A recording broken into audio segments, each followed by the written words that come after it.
How to update Terraria. So open your platform's launcher. So for me, I have Steam, but for you, you could either have Xbox, PlayStation, or Switch. So whatever you're playing on. And next is find Terraria in your library. So for Steam, navigate to the top left right here and click on Terraria on the list of games that you have. Then check whether an update is available. It should be saying update right here with the blue background if it needs or if there is an update. So if one's listed, just simply click on the update button and let it fully install before doing anything else. And once it finishes, you're basically good to go. Just click on this play button and the game should basically work.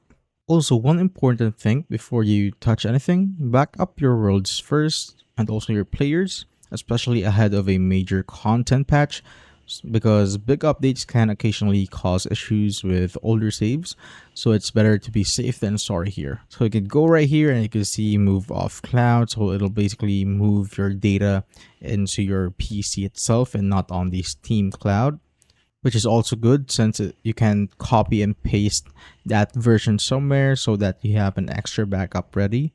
And once you've backed everything up, go ahead and update. And after that, you'll be ready for the newest bosses and items the moment it relaunches. And that's how you basically update Terraria.